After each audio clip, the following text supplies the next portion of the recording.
In this module, we will cover the flight instruments system of the ATR. First, we will start out with a brief system description.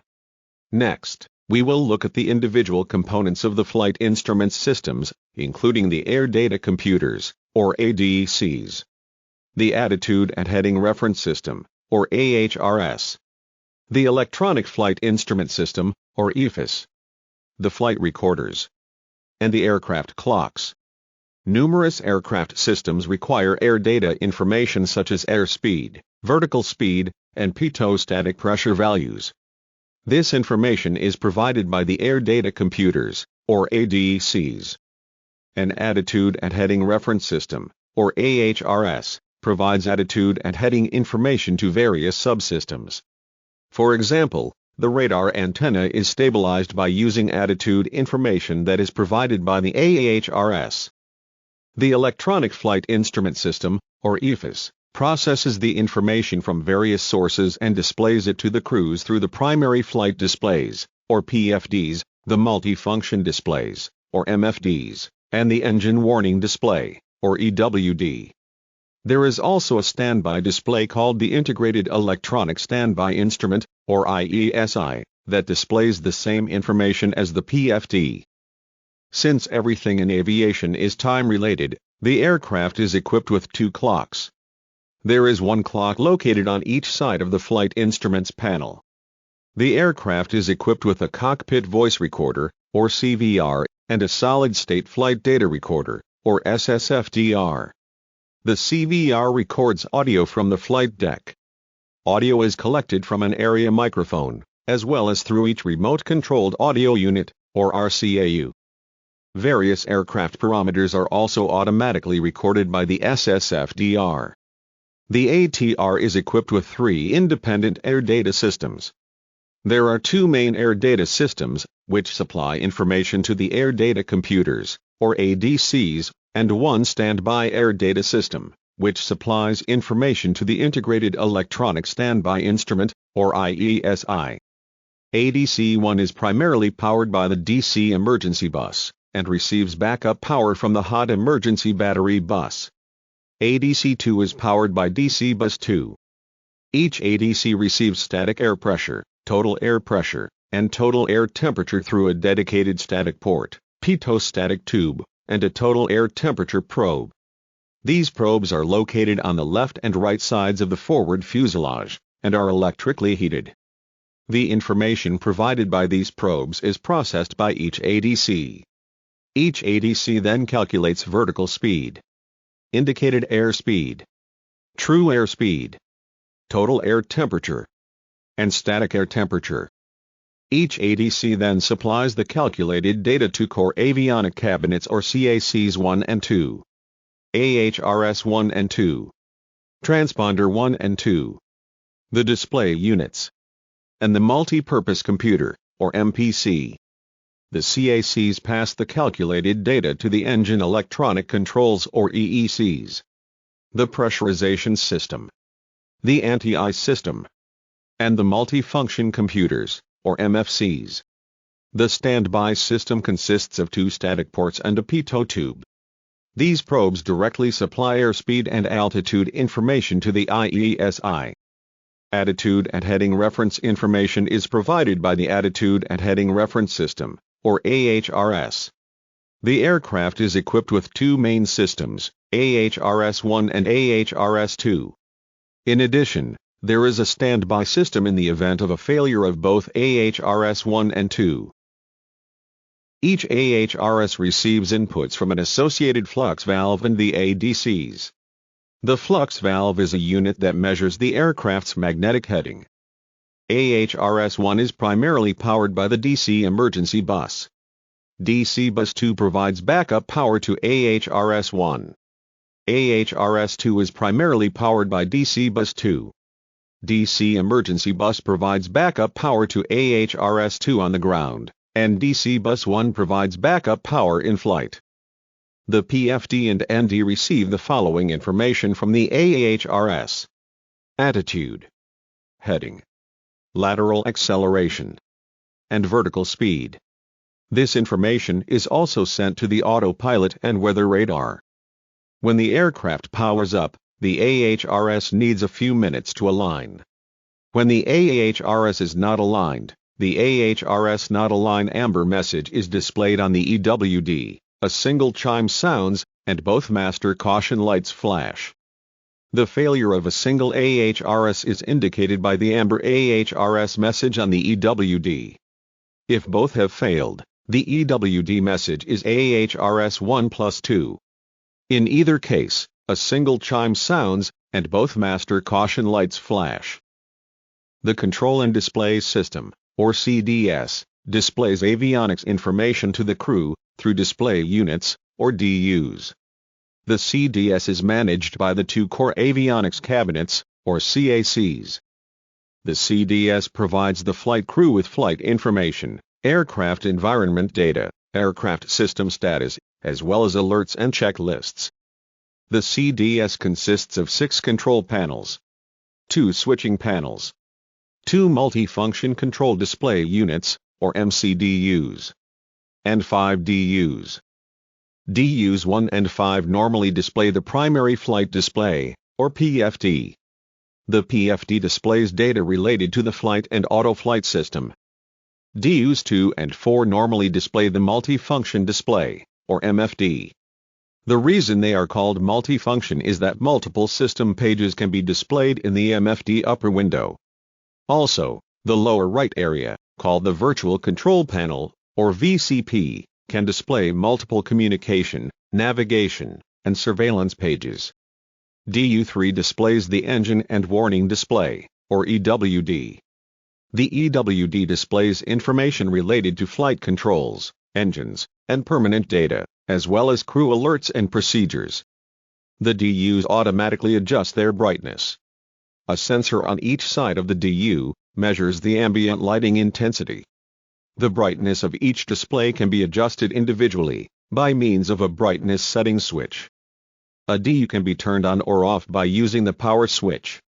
A light to the right of the switch is illuminated when a DU is turned on. The contrast of a DU is adjusted by the contrast setting switch. Each pilot has a switching panel that enables them to switch the display on their inboard DU. The display button is pressed to switch the display between PFD, EWD, and MFD. If a DU fails on one side, the associated display button is used to cycle these displays on the remaining DU. It should be noted that in the event of a failure of a DU, an automatic switching will occur. For example, if DU1 fails, the captain's PFD will be displayed automatically on DU2. The PFD display is divided into 6 areas.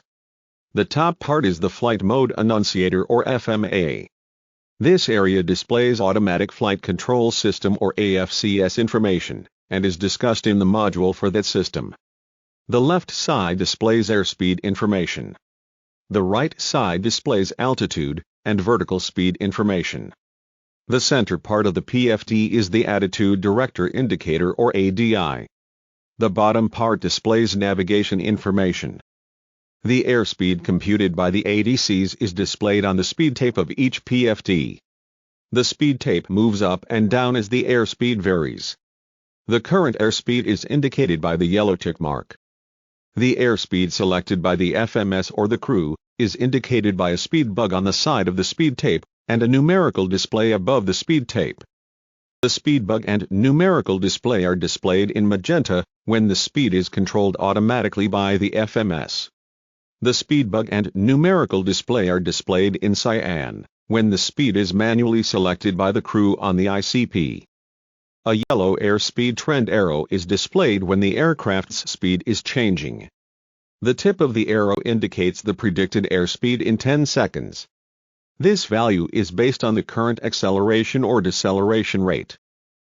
Bottom of red and white barber pole, extending downward from the top, represents the maximum airspeed for the current configuration. The maximum speed is VMOMMO in the clean configuration, VFE if the flaps are extended, or VLE if the landing gear is extended. In the event the aircraft exceeds a maximum speed limit, the flight warning system will generate a clacker sound to alert the crew. Click on the Show Me button to see the flap settings for an overspeed alert. Speed. EFIS next is indicated by an amber equal sign. This is the maximum speed that the next flap lever position can be selected.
Pressing the System button displays 4 system pages, including AC Wild Hydraulic, Engine, Cabin, and AC/DC Electric.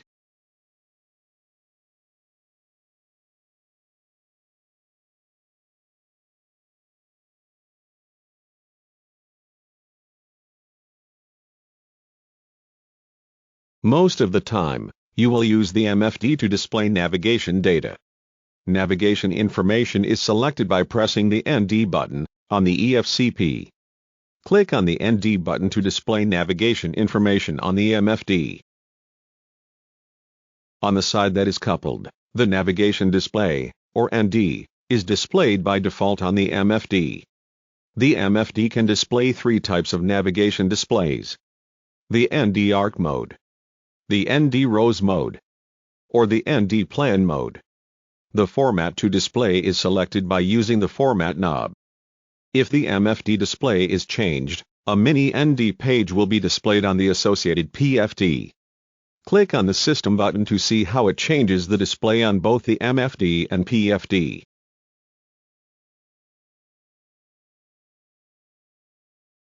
In all 3 navigation formats, the MFD will display true airspeed, ground speed, and wind direction and speed. An arrow also depicts in graphical format the wind direction. In addition, the Arc mode and the Rose mode show the aircraft's current heading, selected heading, and track. The Plan mode is oriented to north, so heading is not displayed in this mode. The navigation information that can be displayed on the MFD is similar to the information that is displayed on the navigation part of the PFD. This includes bearing pointers and bearing pointer navigation sources. For both the PFD and MFD, the bearing pointers are selected on or off by pressing the bearing buttons on the associated EFCP. The range on the navigation display is controlled by the range plus or minus push buttons on the EFCP. The Multifunction Control Panel, or MCP, is used to control the overlay information displayed on the ND. Overlay information includes TCAS traffic, weather radar, terrain, navaids, and airports.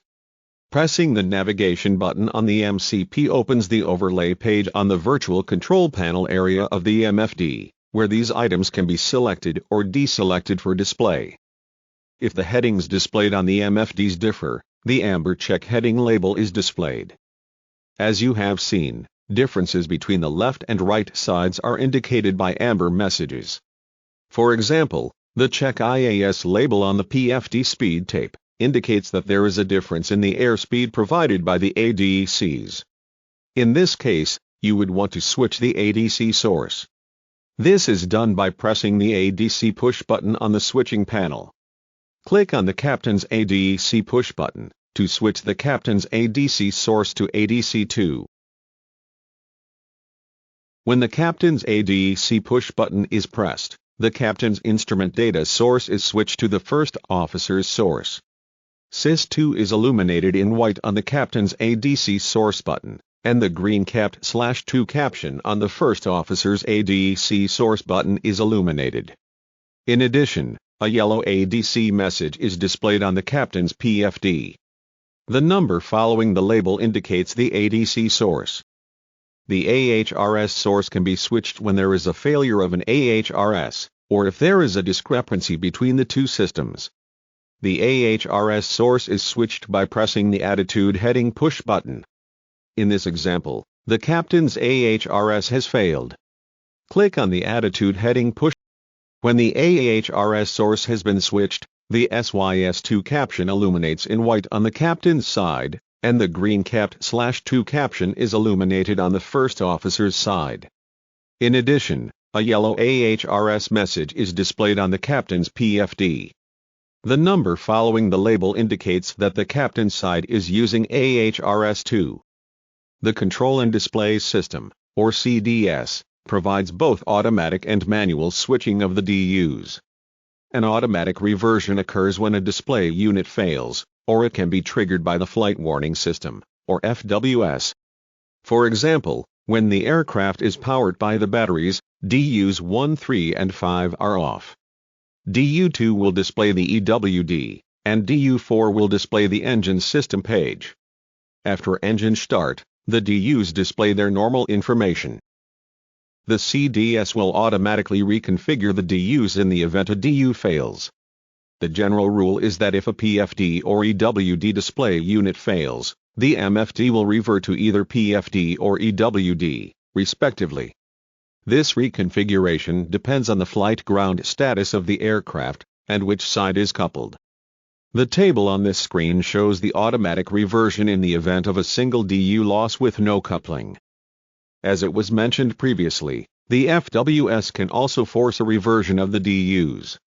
For example, if the DU3 is displaying a PFD, the FWS can force DU3 to revert back to an EWD, in the event of a warning. Another example would be when a specific system page is shown on the MFD. In the event of an alert, the FWS can force the display of a different system display. The DUs can be manually reconfigured by using the associated display button on the switching panel. The display button on the captain's side affects DU2, and the one on the first officer's side affects DU4. Each press of the button cycles between PFD, EWD, and MFD. In the event DU1 or 2 on the captain's side fails, or DU4 or 5 fails on the first officer's side, the associated display button will enable reversion on the remaining DU. A failure of a DU will be indicated by a blank screen. If there is a software or hardware failure, the affected DU will display a large amber F. Standby instruments consist of a standby compass and an integrated electronic standby instrument, or IESI. The standby compass is located on the captain's side of the flight instruments panel, under the glare shield. This is a traditional magnetic compass. It does not require any type of electrical power or system inputs to function. This compass is normally stowed in the up position. It needs to be extended down by using the slider knob. The IESI displays attitude, airspeed, altitude, barometric pressure, VHF1 communication, and VOR1 ILS1 radio navigation. The IESI is powered by the DC Essential Bus, or the Hot Emergency Bus. Air data information is provided by the standby pitot and static sources. The brightness of the display is controlled with the plus and minus buttons on the left-hand side. The IESI display looks like a PFD. The airspeed is indicated by a speed tape. The current airspeed is indicated in the box with a pointer. The tip of the pointer points to the equivalent airspeed on the speed tape. The current Mach number is displayed under the attitude indicator. The speed tape will display speed limits. The current altitude is displayed on the right-hand side. The altitude is indicated in numerical format. The barometric setting is displayed under the altitude tape. The barometric setting is adjusted using the set knob. The aircraft slip is indicated by the trapezoidal index, under the roll pointer. The attitude indicator is also similar to the PFD. The pitch scale has index marks every 2.5 degrees, up to 20 degrees of pitch. If the aircraft's pitch exceeds 25 degrees, a large red chevron will appear to indicate the required direction to correct the excessive pitch. The roll scale has index marks at 10, 20, 30, 45 and 60 degrees of roll. Localizer and glide slope deviation indicators are displayed when the ILS mode is selected. These deviation indicators are visible only if there is a valid localizer and glide slope signal. If the navigation source is a VOR station, only the lateral deviation indicator is visible. To and from triangle indicators are visible on the bottom left corner, in this situation. The current navigation and communication frequencies are displayed at the top of the instrument. These frequencies are associated with NAV1 and COM1 only. At this point, you are probably asking yourself, how do you change the frequencies or barometric setting? This is done by using the SEL and menu buttons, and the set knob. Click on the menu button to change the barometric reference, from inches of mercury to hectopascals. This will display a message at the bottom of the instrument. The message shown here indicates that the current barometric setting is in inches of mercury. To switch to hectopascals, you must first click on the set knob. This will change the message so that both barometric setting units are shown, with a box, or cursor, around the currently selected units, which in this case is inches of mercury. Rotating the set knob moves the cursor to hectopascals. Pressing the SEL button will change the selected barometric setting units to hectopascals. Pressing the menu button closes the menu function. Once you exit the menu, you can adjust the barometric setting by rotating the set knob.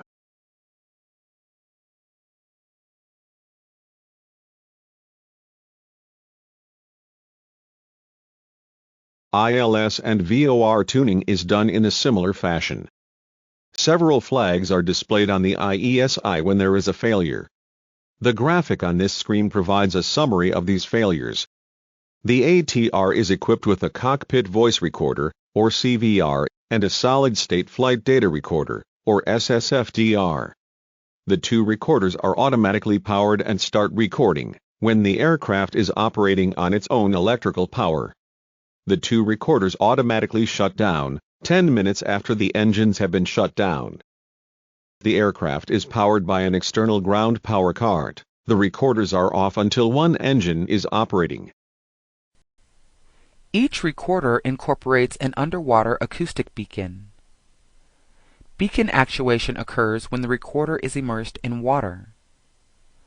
The effective range of the acoustic beacon is 3.5 kilometers. Once activated, the beacon is designed to operate continuously for a period of 30 days. The CVR continuously records all communications that pass through the Remote Control Audio Unit, or RCAU.